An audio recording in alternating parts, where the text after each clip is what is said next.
Починається ХХ століття. 1900 рік. Місяць січень. Люди в усіх частинах світу весело святкують прихід нового століття. 1 січня понеділок. Відбуваються святкування Нового року. 2 січня вівторок. У Відні вийшов перший номер Österreichische Kronenzeitung.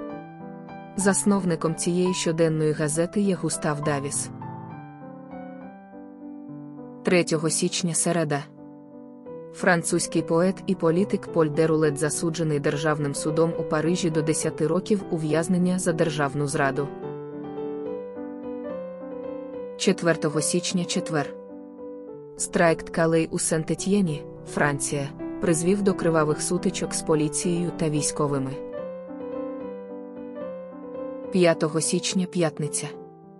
Для працівників Пруської залізниці вступає в силу новий графік руху. Машиністам не дозволяється працювати більше 16 годин на добу. 6 січня субота. У Берліні засновано Міжнародне товариство соціальних реформ. Серед багатьох вимог, які висуває товариство, є розширення законодавчого захисту працівників.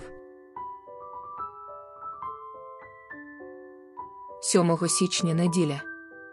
Британські військові кораблі супроводжують німецький крейсер «Кондор» до південноафриканського порту Дурбан і шукають на ньому зброю, яку, можливо, доставляють для англо-бурської війни. 8 січня понеділок. В Італії військовий міністр Джузеппе Мірі йде у відставку. Кажуть, що він пов'язаний з мафією. У Баварському лісі глибина снігу 3 метри. 9 січня вівторок. Технічний університет Берліна Шарлоттенбурга присвоює принцу Генріху Прусському почесне звання доктора інженерних наук. 10 січня середа. Найбільший і найпотужніший німецький пароплав «Дойчланд» спущений на воду на верфі «Вулкан» в Штеттіні в присутності кайзера Вільгельма II. 11 січня четвер.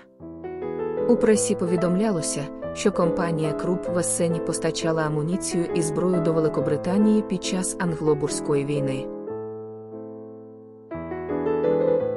12 січня п'ятниця. Канада підтримує Лондон у англо-бурській війні та надсилає свої війська. 13 січня субота. Російський міністр фінансів і транспорту граф Сергій Вітей інформує царя Миколу II про наслідки неврожаю в Сибіру та на південному заході Росії, тобто в Україні. 14 січня неділя. У Римському театрі Констанці відбулася прем'єра опери Джакомо Пуччіні «Тоска». Музична драма швидко захопила весь світ. 15 січня понеділок. Страйк у Богемії та Моравії. Близько 70 тисяч працівників вугільної промисловості вимагають скорочення щоденної тривалості робочого дня та підвищення заробітної плати на 20%.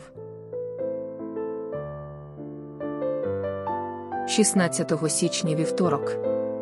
У результаті вибуху на італійській фабриці з виробництва динамиту Авільяні поблизу Турина загинули 10 людей, а 30 отримали важкі поранення. 17 січня середа. З Дурбану повідомляється про звільнення німецького пароплава Бундесрат, підозрюваного в доставці зброї бурам.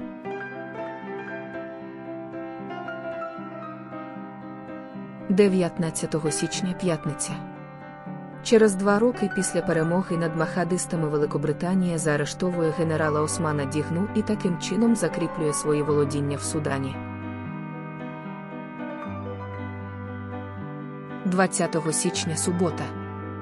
Російський генерал-губернатор Варшави князь Олександр Імеретинський обмежує спекуляції вугіллям, встановлюючи максимальну ціну.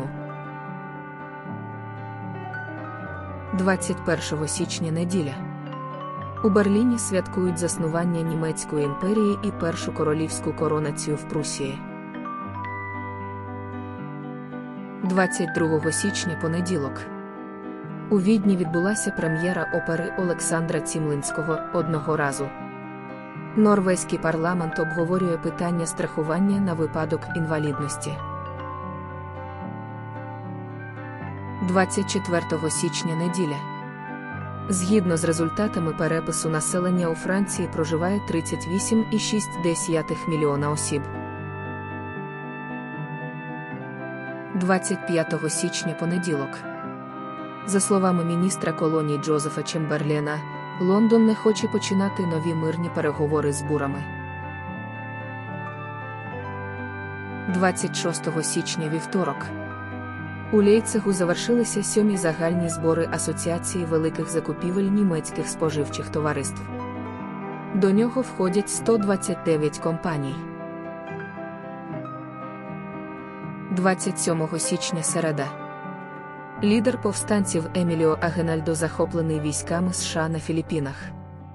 США дедалі більше зміцнюють своє панування. 28 січня четвер. Після вибуху котла на вугільній шахті Харденберг поблизу Дортмунда 4 робітників загинули від опіків. 29 січня п'ятниця. У резолюції, прийнятій 101 голосом проти 27, Пруська палата лордів закликала до значного підвищення тарифів зернового мита.